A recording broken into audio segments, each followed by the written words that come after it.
Ta-da! Okay, so the squeaky chair makes me stop talking.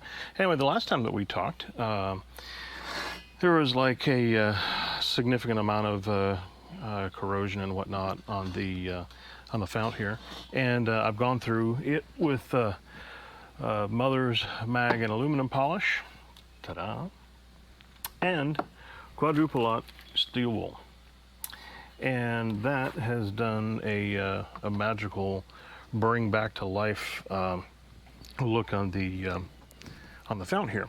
So, well, my glasses are dirty. So anyway, today is basically reassembly day. So everything has been stripped of paint as much as I can get it done. The paint was really weird. I think it must have been some sort of a high temperature paint, because in the areas where it was exposed to heat, boy, it really did not want to come off. The areas where it was not, it came off really easy. So I stripped the bottom of this so it now looks like it should. Instead of being that weird silver spray bomb color on there. And I put a little bit of wax on here, just regular turtle car wax, which will be enough on there to keep any kind of rust from showing up. Some of these parts just refuse to have the paint come off, so then I look at this and I'm like, is this actually plated? So, boy, I don't know. I can't say that I've ever seen one that looks like this, because they always look like brass as opposed to being painted, but this is like, it looks like it's nickel plated, so we'll just go with that. This here is it also looks like it is nickel plated. This is also kind of spray bombed. I've kind of got after it with some steel wool. I know for sure it is, it's not steel itself because it's not magnetic. I've tested it on the little tool rail here, and obviously you can see that it looks like brass.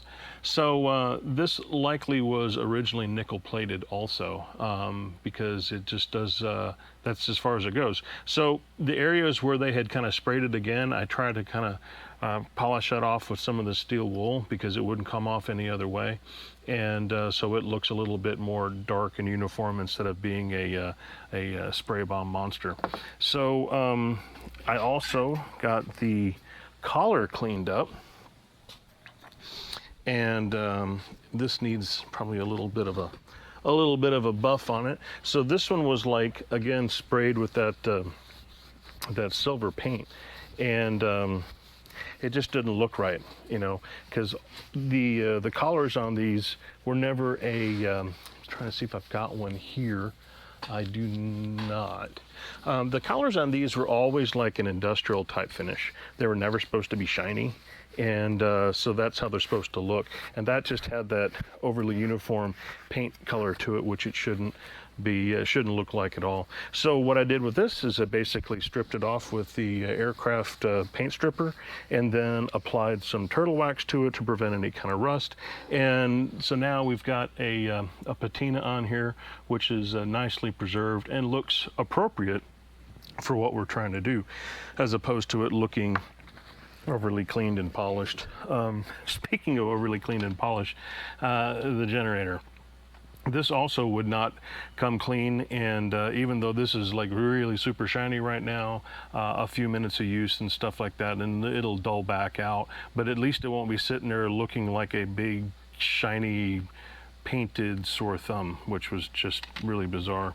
I haven't done anything with the fuel cap. Maybe we'll give this a little bit of a brushing to kind of maybe clean some of the dirt out of it, but really probably not going to do a whole heck of a lot with it. Yeah, so that's kind of it. So I haven't done anything really with the pump either. The leather's in good shape. I got a little bit of the neat's foot oil on it, so we'll go ahead and start to reassemble here. So hopefully all this stuff will go together pretty good. Had some good comments there from Levi of Levi's Lantern Time. He informed me that I should be using a lantern vise. Potentially, yes. I have one. I just wasn't using it that time. So anyway, we'll probably use it this time so I can get the clocking of this right, because when I received it, this was definitely not clocked correctly. So that's definitely a problem.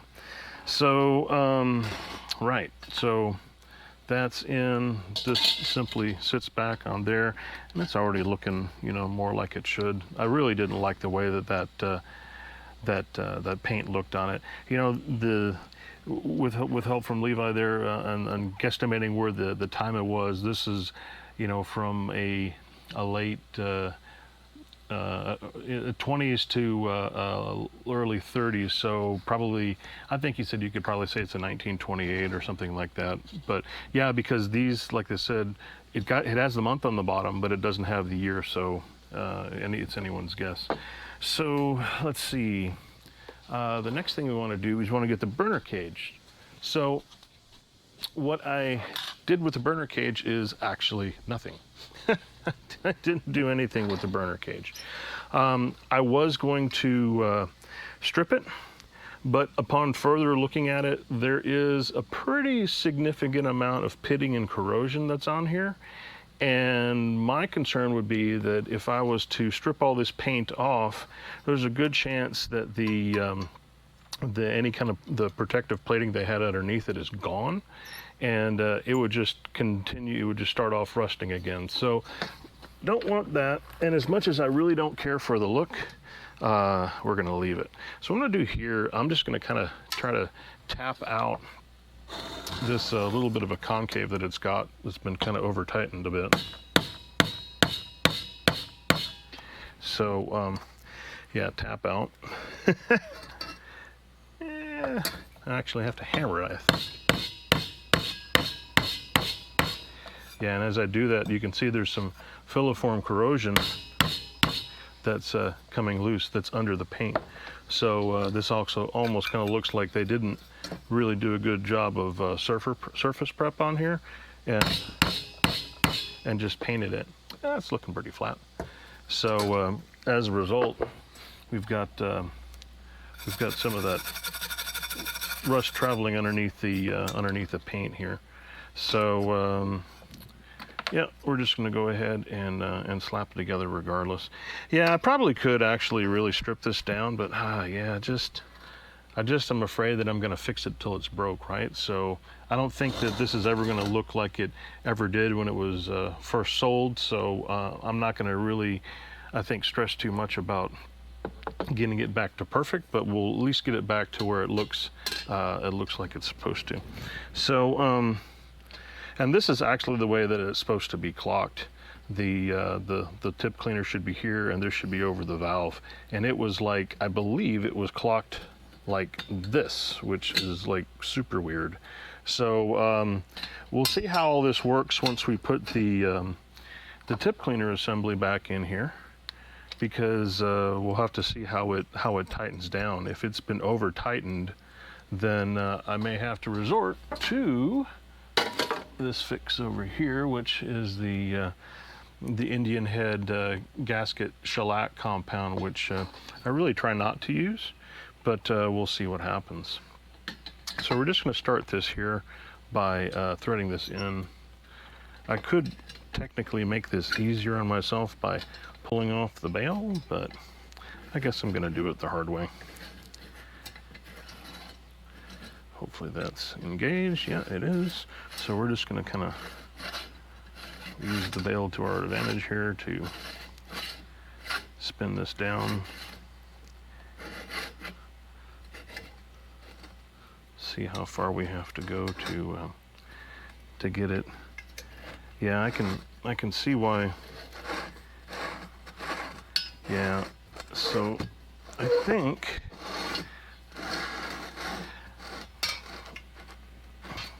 yeah, someone had definitely overcranked this, because I have the nut all the way up right now, and it won't go up any higher, and I can't get it screwed down any tighter. So, and it's actually just finger tight right now. Yep, so this is going to be a little bit interesting. So I think we're going to have to go the route of the shellac on here.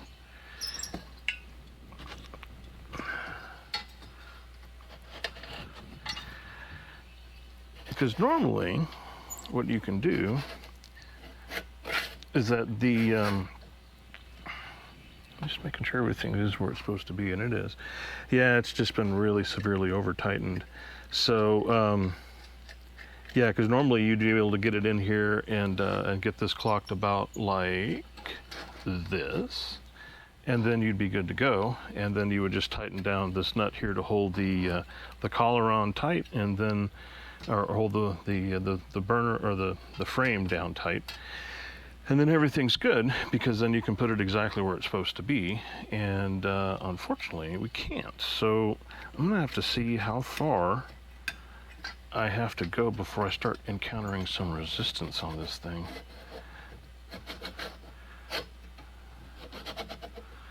So right about here is where I start getting some resistance. So that means that it's gotta be, it's been, wow, that's gonna be so, it's gonna be loose. But that's okay. We will goop it up with the shellac and then let that cure up a bit.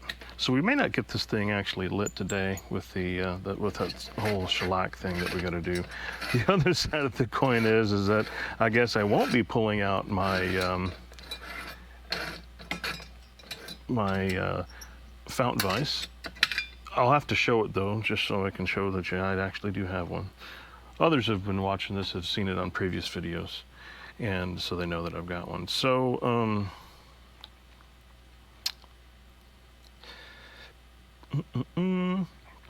I'm just looking to see how much time it says I'm supposed to let this sit, but it doesn't really give me any time whatsoever, so that's fine. So we may be able to do this pretty quickly.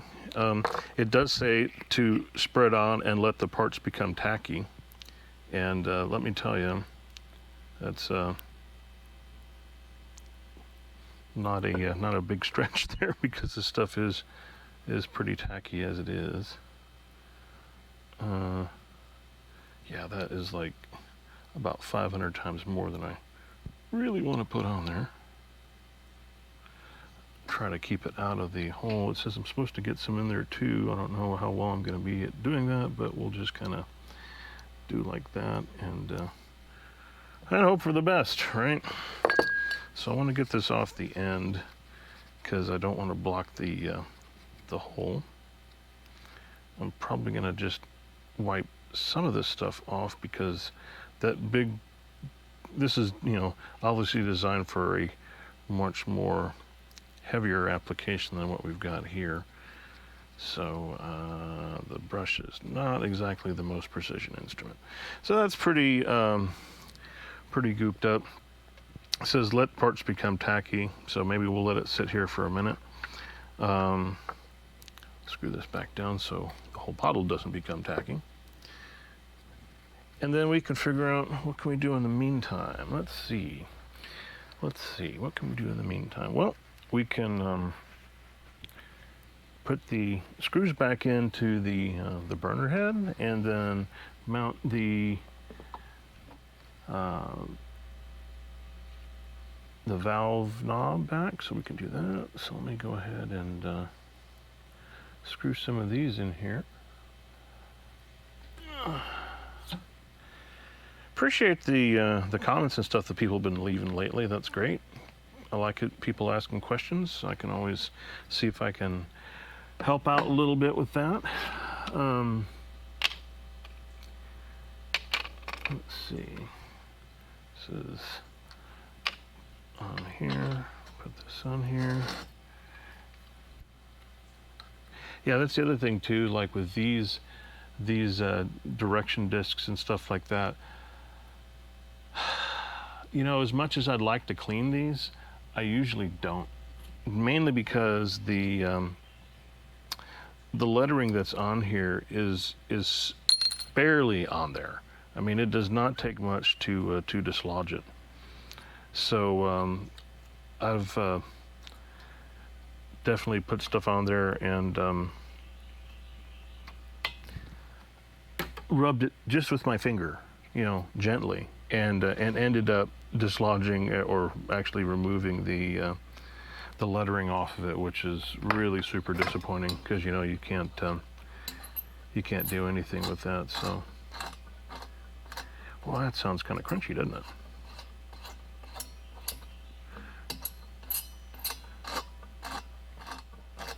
Weesh. Well, if we do have a problem with it later, that's not hard to fix because we can. Ah, great! Now I got some shellac on the fount. If there is a problem with the graphite that's in here, if we start getting some leaks and stuff like that, it's really easy to fix without removing the rest of the burner cage. You can just basically take the screw off, unscrew the nut, it pulls out, and then you replace the packing and off you go. And I've got a couple more packing pieces, so it's not a big deal to get those replaced. So with that, I think we're in the tacky zone. So let's try this again, and hopefully we can come up with something that works. Yeah, I can kind of understand why why this was, the bottom of this was dimpled down, because someone tried to get it to tighten up, and yeah, they kept tightening until it concave the burner frame. So let's see, hopefully we can get this tight enough and then get a good seal. I think, oh yeah, see, this is just so, oh no, I think we can get there.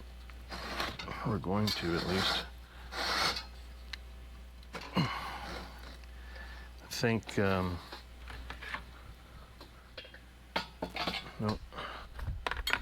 5/8 I think is the one that fits. Yeah, so we're going to do that. We're going to put our generator nut back on here to protect the threads. And look away, Levi. Look away. So we're going to go ahead and get this on here such that we can get this clocked correctly. Just right there. So maybe a little bit more. And yeah, I know this is very, I'm not putting a lot of force on it, but we're counting on the shellac to make the seal for us. So this is the correct clocking. So when you see this, you got the valve here, and this is over the valve, and this is to the left of the valve. And so there you go. So that's that. We can take my custom wrench here. I don't think we need to put a lot of oomph on it to get it to go down. See if we can get in there a little bit.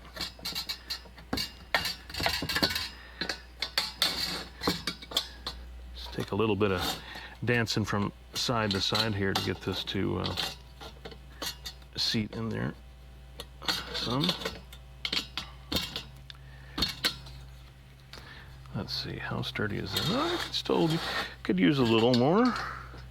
It's all right, we got a little in us.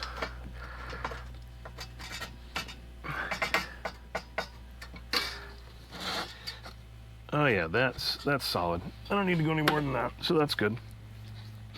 So next is this. Starting to look more like a lantern every time that we put a new part on, which is great.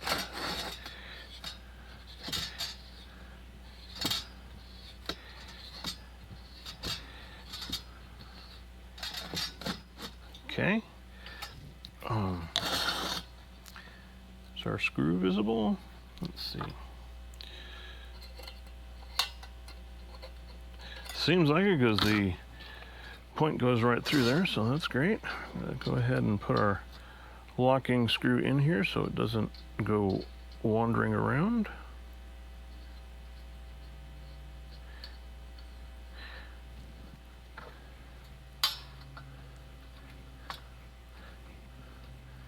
Okay, that's good. we're looking like a lantern, I think. We're looking like a lantern. So I'm gonna go ahead and put the generator in here. I'm feeling pretty confident about the shellac. So we may just go ahead and give it a shot and see what happens. Because I would like to see this thing running. I bet you would too. After 4 episodes, you're like, my God, Mike, come on. Can you get finished, please? I feel the same way. Here we go. Oh, and I of course, did this the wrong way. Got to put the end of the generator in first before you can put this in. There we go. Crank it down with the eccentric.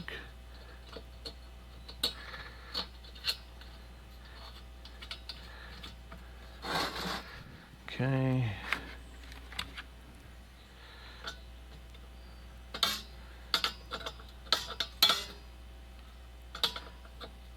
Yeah, it's another hot one here. Of course, it's Texas, right? So it's always hot. Or it's at least hot a lot. Hot a lot. It certainly is. Yeah, I'm just sweating. I've got my fan behind me today, so that should avoid the it should avoid all of the wind noise in the microphone. But I'm sitting here just dripping. So good thing it's maybe not in too high def, because that would be just probably more than you all need to see. So right, so this all works like it's supposed to. This is working like it's supposed to. Let's say we take a look at how we can kind of maybe clean up this cap a little bit. It's a little dirty, so it's probably something some simple green would take care of pretty well.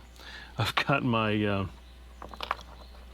ashtray I use for chemicals is all full of schmoo from the paint stripper I was using. So kind of gotta clean that out some.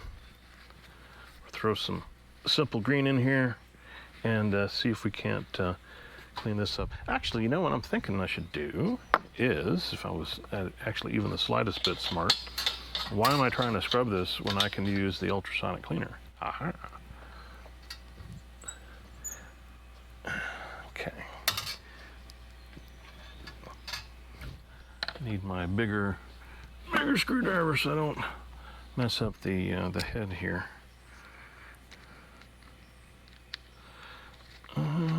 It's gotta be around here somewhere. There we go. All right.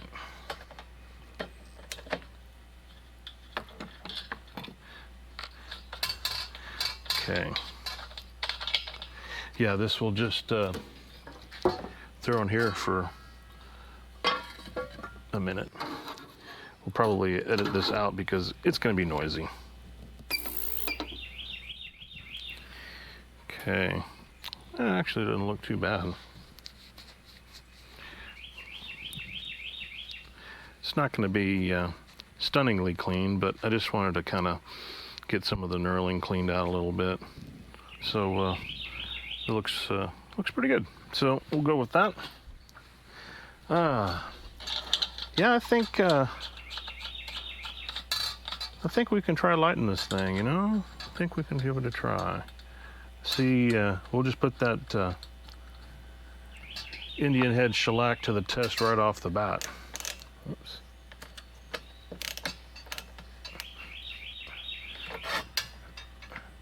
Okay. Right. I kind of wonder here a little bit about the clocking this way. I don't think the bottom is off. It is kind of weird because it does interfere a little bit with the bail there, but it's not too bad. Tap out some of the scuzz that's been accumulating and we can get this old weird fuel in there. But one thing that's good of this sitting for a couple of 3 weeks, you can see the fuel is actually really clear and all the scuzz is settled out to the bottom. So it's good that I kept this. because we'll just go ahead and carefully decant this off into here, and hopefully leaving all of the mess behind.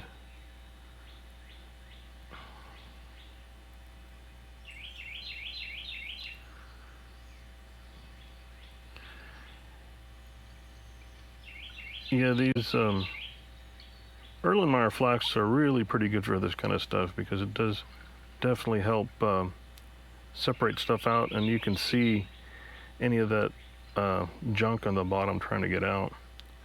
And I'm just going to stop right there, and then we'll be able to kind of swirl that around and dispose of it.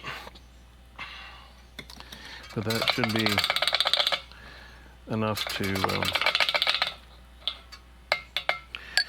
wet the lamp's whistle, or the lantern's whistle. Get that sealed up there. Gonna go ahead and what are we gonna put on here? Well, we've got Peerless. I've got like a collection of like some old Coleman ones, but you know, for these first start ones, I'm just gonna go ahead and use the, let's see, I got some Coleman 21As. I got some 20s for the little lantern. I got one. Okay, so we're going to go ahead and use the open the Peerless up here and use these, because this way, I mean, I can put some really nice, you know, the old silk lights, right? Because I got those. I've even got quite a few of the old gold top ones, which was that was a really good find. So yeah, pretty excited to have those. And then I got some other ones, but for these first times, you know, I'm just gonna go ahead and use these, because if these get kind of wrecked, I'm not too worried about it. And we'll just because these aren't like they're not irreplaceable, whereas the other ones, the gold tops and the other Coleman silk lights, you can't get those anymore. So back into lantern mantle tying 101. So for those of you who haven't seen this before, here's how you do it. Obviously you want to go for the groove. That's where your string should settle in there. It is absolutely a fussy operation to do, but it's not impossible. So I find the thing is like just get like a simple overhand knot, get that on there, and then start pulling the excess bunched mantle up towards the backside, because it's always going to bunch up in the front where you're kind of gathering it. So you kind of want to try to distribute that around, so it's a little bit more even. And once you do that, and it looks pretty relatively evenly distributed, you can cinch it up and then tie your second overhand knot on it, and then secure that down, and then that will hold it.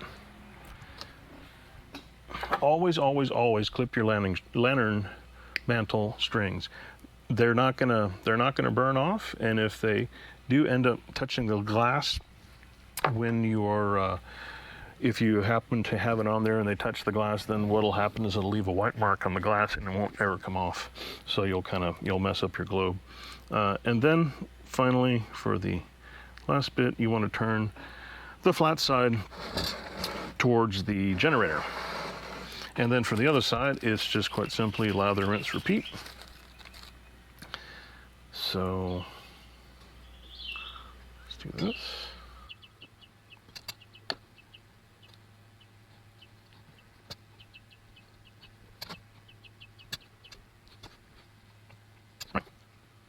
Okay, so those are on. We're going to give this a spin, and then we're going to go ahead and light these off. Trying to think how I can do this and test for leaks here without getting into a major fireball situation. We're just going to have to keep an eye out. I probably should start this outside, right? Famous last words. But any rate, let's go ahead and burn these mantlets off. I'm gonna use a total overkill here and do it this way.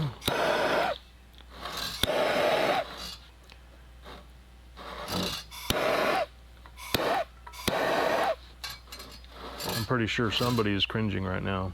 It's all right, cringe away. So as you can see, I do have a little bit of ventilation in here, blowing somewhat, so that part's good, I suppose.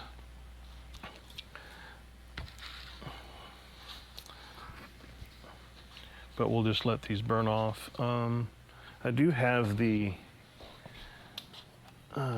globe and the ventilator. Of course, I've not washed the ventilator. Oh my. So, gonna have to remove this sticker that someone put on here.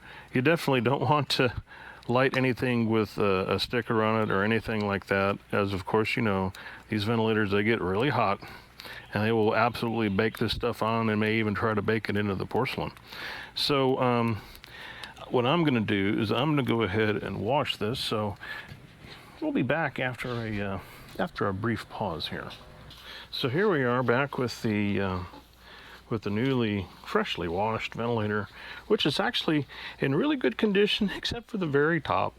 It has got a hole that's a little bit big around the where the nut goes, and everything else on it is in pretty nice shape. It has some broken welds, but yeah, that'll happen, I suppose. But what we've got right now is a lantern that I think wants to run. So let's go ahead and pump her up and see what happens. Fun story about this is that since the part that has been sealed, the tip cleaner, is north of the valve, so it's not under any pressure until I open the valve. So there's no real way to actually test this for leaks without just putting fuel in it and going for it. So here we are, putting fuel in it and going for it. And let's see how it goes.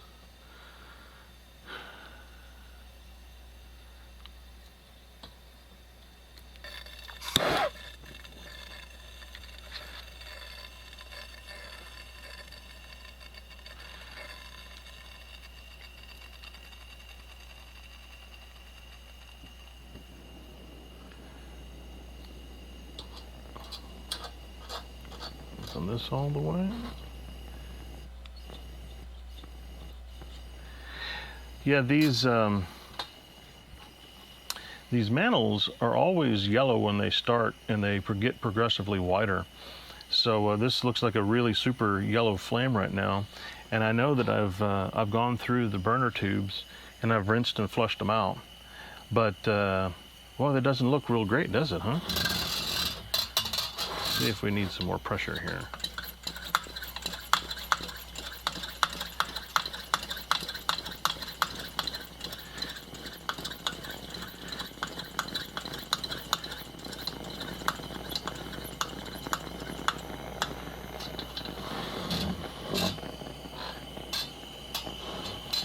Yeah, looking really, really yellow.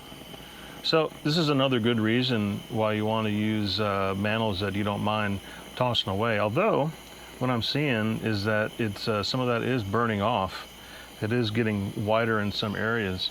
So yeah, the Peerless mantles are definitely different than others in that they will always start off like this, and they'll be kind of yellowish orange, and as they cook in, you'll get more and more white out of them. So what I'm going to do is I'm going to help increase the heat level in here by doing this, and then we're going to go ahead and drop the vent hood on here, and then we have a running lantern. How about that? That looks pretty good. Let's see. thought I put the vent nut back here somewhere. Maybe I didn't. Or have I got it here? No. Seem to have misplaced the vent nut. Well, that's all right. I'll find it here sooner or later. But, really weird.